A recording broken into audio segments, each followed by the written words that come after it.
no means an area expert in Middle East.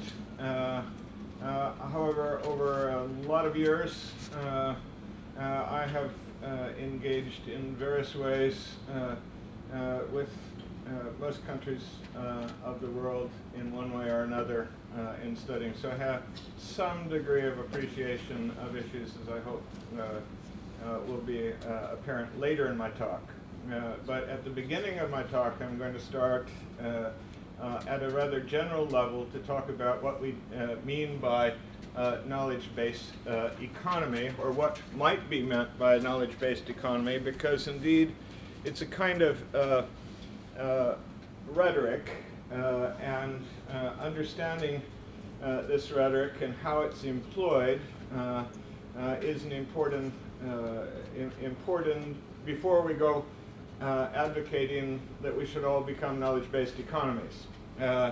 So first thing to say is every society is knowledge-based.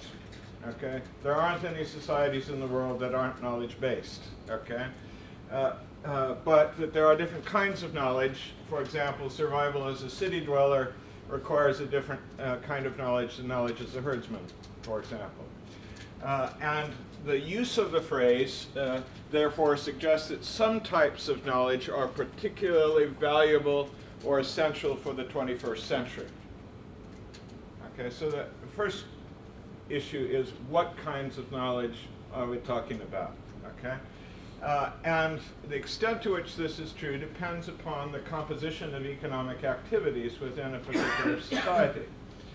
So if a society is entirely dominated, for example, by natural resource income, income from petroleum, for example, then a particular kind of knowledge will be elevated, okay, in relationship to other forms of knowledge within that society. And we would say that in petroleum-based economies are generally interested, as some of the earlier comments suggested, in diversification, in building a future. We'll come back to future issues in just a moment. But there are also other countries that are less dependent, less able to exploit natural resources, and then those countries have to find other forms of economic activities, each of which has associated knowledge, each of which is associated with particular kinds of knowledge. So the trends that I would identify as particularly important are these three here. The growth of science-based industries and the scientific and technical knowledge associated with those industries. Okay? The second is the growth of the so-called creative industries, which is a very dangerous term as well. You know, what isn't creative?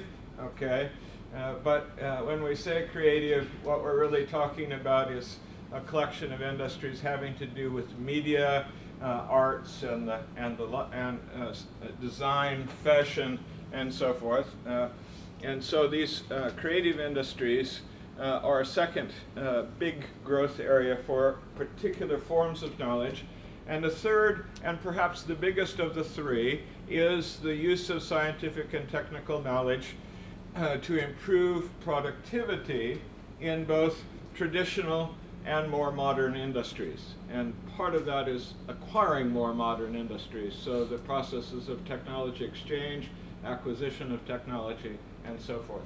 And so of the three, okay, perhaps the biggest impact that can be expected in any country, and particularly in either middle-income countries or countries that are very much reliant on their wealth for petroleum, is this third area. But I'll come back to that in a moment. So the collection of knowledge referred to in these three trends could be called modern knowledge. Okay, and that's that, of course, is a little controversial as well, but let's for the moment simply call that modern knowledge, knowledge that's relevant for the 21st century. So there are some common features of this modern knowledge. In each of the three areas, there are some common characteristics. It's incrementally improved with occasional punctuations, which we could call step changes. So, for example, the moving from the vacuum tube or the valve to the transistor, and then the transistor to the integrated circuit are step changes in the electronics industry. Okay?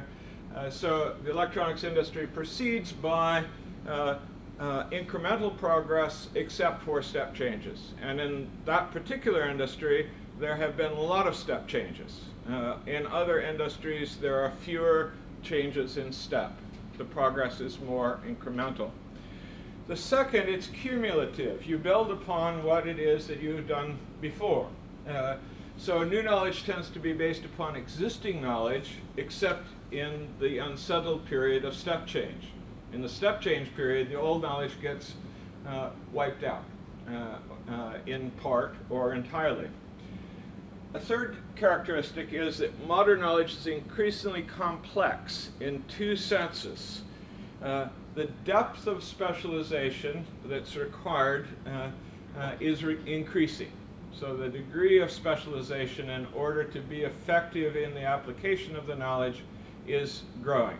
And the other is that the range of specialisms that are needed for useful results is growing. So you have to, in fact, have more different types of specialities involved in the production of modern industry and the use of modern technology.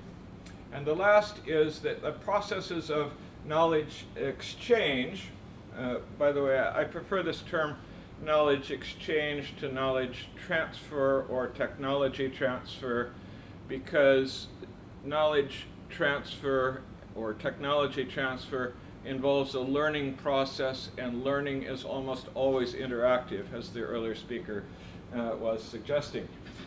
So processes of exchange of knowledge involve the growth of the use of information, and while information is emphatically not the same thing as knowledge. Okay, so we are part of the defining feature of our era is the use of information technology. Here we have information technology surrounding us, but that information technology is not knowledge. We have a process of constructing from information our own understanding of the world, and that constitutes knowledge. Our understanding constitutes knowledge, whereas the words on this page constitute information. The two are not directly connected. Otherwise, I could simply give you my slides and sit down, and that would be the end of the day. So a considerable attention has been devoted in the last 30 years to the Asian miracle. For example, the Republic of Korea and Ghana start at basically the same level when we're talking about the 1950s. And 20 years later, in the 1970s, there's not very much difference to illustrate. 50s, Ghana and South Korea. 70s, Ghana and South Korea. Okay. 1990, Ghana and South Korea. Okay. The measure, per capita GDP. Okay. Now, the claim is that the difference between patterns of development in these two countries is largely the consequence of knowledge. Difference attributed to knowledge here by the World Bank. And what they mean by that would require more time than I have, but it has to do with how we account for long-term economic growth and how we decompose long-term economic growth to source. Okay, how much is due to accumulation of capital and how much is due to accumulation of labor, how much is not explained by either forms of accumulation, but is in fact the productivity of capital and labor used together. And that additional element, okay, which actually is the starting point for my field of science, technology, and innovation studies, is that actually, compared to traditional understandings where accumulation was the story, the modern story is, well, actually, it's that other thing. The thing that's not about accumulation of capital and labor, but about knowledge, that really makes the difference in economic growth. So today, the GDP of Ghana is about 3,100 US dollars in purchasing power parity terms. In Korea, it's 31,000. So literally in a lifetime, in my lifetime, there's been a gap of a tenfold difference arising between these two countries. Most of the middle income countries in the world ask how it might be possible to duplicate this performance and what role knowledge has played in the success of countries such as Korea. All right, now let me come on to the Middle East. We've already talked about definitions a little bit, and just for simplicity, I've taken the ESCWA definition. It's not it includes North African countries, even though the ESCWA refers to West Asia. Well, there's some problems there, but it prominently excludes some other countries that share some of the cultural features, for example, of Islam. So you have countries of Iran and Turkey, for example, are conspicuously absent from this list of countries. It is defined around Arab countries, but some of these societies are more heterogeneous in composition than others. Some of them are more homogeneous than others. So as any audience familiar with the region understands, this grouping of countries is paradoxical. It includes countries with strong natural resource bases and countries that have no such sources of wealth. It includes some of the highest income countries in the world and also countries with very low incomes. And it includes countries with substantial degrees of industrialization and those with little modern industry. So it's very difficult to speak about the Middle East and North Africa in any sort of comprehensive and directed kind of way. So my way forward on this is to say, well, actually,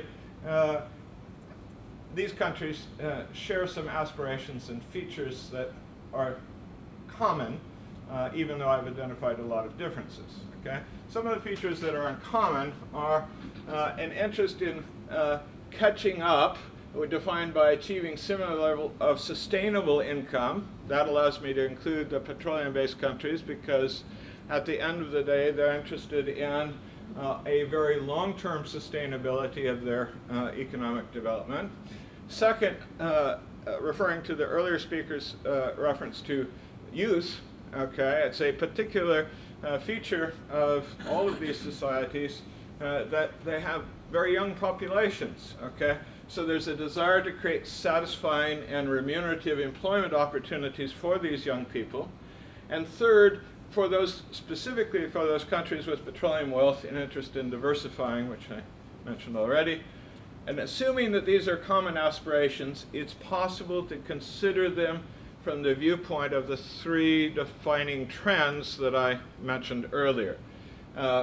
And I'll bring in some of the general or common features of knowledge in talking about each of them. My point here, where I'm driving, is that the umbrella or overarching concept of knowledge-based economy is actually not very helpful when you come down to making policy, when you come down to making a specific plan for improving your economic circumstances. I've chosen these three trends specifically to illustrate the differences between policies that are relevant to the three different parts of knowledge-based growth. So if we speak about science-based industries, we're largely talking about creating elites. Okay? If you want to be a world-class science-based industry, you have to have the world-class scientific elite. Okay? But unfortunately, that's not enough. Okay? That elite also has to be able to exercise agency, to be able to take action and exercise entrepreneurial capacity. So all of the questions about regulation, about freedom to operate in a business sense become very relevant when we talk about science-based industry. You can have an elite science, create world-class science, and have no domestic impact whatsoever. Okay? So how does one connect the world-class science with entrepreneurial efforts within the economy becomes an important issue. Second important issue, coming back to East Asia, and the success of East Asia has a lot to do with the rise of what we call SPRU, a techno-economic paradigm, which means a collection of technologies and the economic activities attached to them that dominate a particular era. Okay? So we live in the era of information and communication technologies. Okay? My father lived in the era of mass transportation, the growth of the automobile. And living in America, it was about the creation of things like the interstate highway system and the centrality of companies like General Motors to the U.S. economy in the 1950s, for example, and also other forms of transportation such as passenger aircraft, the age of the jet aircraft, and so forth. Earlier generations, okay, my grandparents living in an era of electrification, okay, the building of hydroelectric facilities in the part of the world where my family is from transformed life there. So every age has some techno-economic paradigm associated with it that dominates other forms. In our era, the scientific-based industry paradigm is around information communication technologies, and to a lesser extent, pharmaceuticals and other kinds of artificial health aids are important. So there's a problem there. We're already well along in that particular era. Okay, it forecloses entry opportunities when you're at a mature stage in a particular techno-economic paradigm. And we don't have, at this stage in history, a very rapid rise in a new paradigm. Okay? So we don't have, if you think of it as a wave, okay, and think of it as surfing, okay, it's difficult now to find the wave to ride for a particularly good surfing experience. Okay? The waves are a little bit smaller. So in constructing, the last point I have about science-based industries is that those countries that have had success with science-based industry growth have done so in part by harnessing the diaspora. Okay? That is, persuading the people that have been abroad for a number of years or perhaps most of their careers to return home and contribute to development efforts in their country of origins. And this is not unique to China or any of the East Asian countries. It's true in many times in history. And the other feature, a little bit more controversial, is the value of cultural diversity. So cultural diversity played a very important role in England in the form of Quakers, for example, contributing to English industrialization. And when life was not so comfortable for Quakers in England, we benefited a great deal in the United States from having those people emigrating to us. And in fact, the United States has benefited enormously from people emigrating to the US in order to avoid whatever form of persecution as a minority they experienced in their home countries. Okay? It's a recurrent source of advantage. So cultural diversity plays a role because it is culturally diverse communities that often are contributing to the elites necessary for science-based industry. Now, creative industries. Creative industries, and now this will be a little bit more controversial. It's always hazardous to speak, particularly with an audience who knows much more than I do about a region, but I'm going to characterize the Middle East and North Africa as relatively conservative societies. Okay? And by that, I mean it's difficult to reconcile a conservative social and cultural view with many of the manifestations of creative industries. Creative industries generate deviance from social norms. Okay? They generate people that don't exactly fit, okay, in a whole variety of senses. We talked about gender issues. Well, there are further issues beyond men and women, okay, and we speak about creative industries. We also have to be talking about greater diversity than simply male and female diversity. So not only, but also cultural diversity, diversity of opinion and view compared to other people in the society. Historically, and there's been, I have some confidence now because there was great reference to history. Historically, there have been periods in the life of Islam in which there was much greater tolerance. In those periods, their enclaves were more tolerated, and creative industries generally thrive within enclaves. So it's about creating sheltered spaces or places where people feel safe that such industries might arise.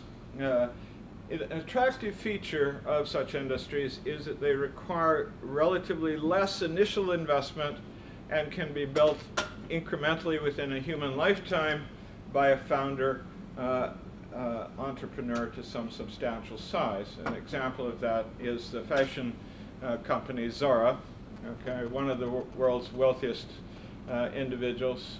Okay, you may know his origins on a very modest community in Spain that has no other redeeming features really from a global economic performance point of view, but because of his imagination transforming an important part of the fashion industry and earning great personal wealth from doing so.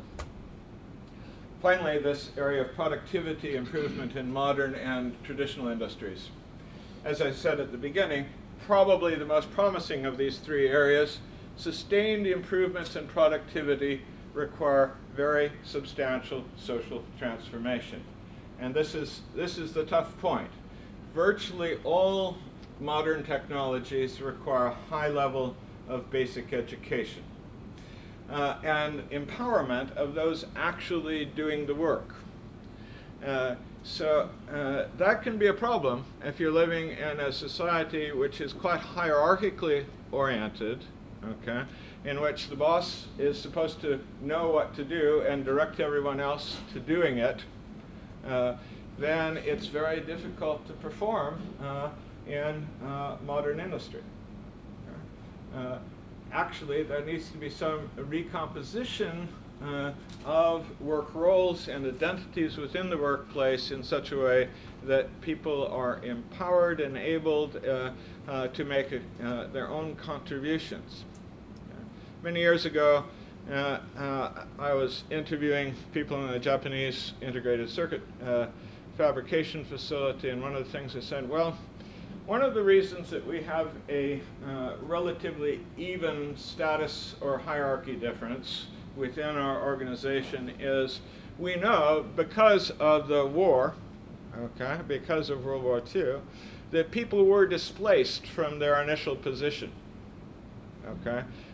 Their family might have had a venerable, noble tradition, but because of the disruptions of the war and the subsequent chaos, they were dislocated from their current position. So we don't assume that because somebody's doing a modest job that they have a modest background. Okay? We don't assume that because somebody's doing a high job that they're necessarily entitled to that position. So you can see that there are some important sort of social ideas lying behind this idea of improving productivity. All right, then a couple other points. Technology transfer, as I suggested earlier, is a very misleading concept. Technologies can be acquired, you can buy them, okay, but in order to use them effectively, you have to harness this other process of social transformation. And research has demonstrated that learning in many different forms, not only in the classroom from the books, but experiential learning, is the essence of productivity improvement. Thus, neither research and development, which is a common indicator that's used about knowledge, nor technology transfer necessarily or themselves offer a path to making productivity improvement. So there's no magic bullet here, okay? It's a process of social development. And because of complexity and specialization, the range of capabilities needed is much broader than any single company is likely to have, which draws attention to how a society organizes its systems or networks for making improvements. And that comes back to the industry, because if I was to ask our previous speaker a question, it would be about how the university is interacting with industry and achieving more of a national system of improvement and progress.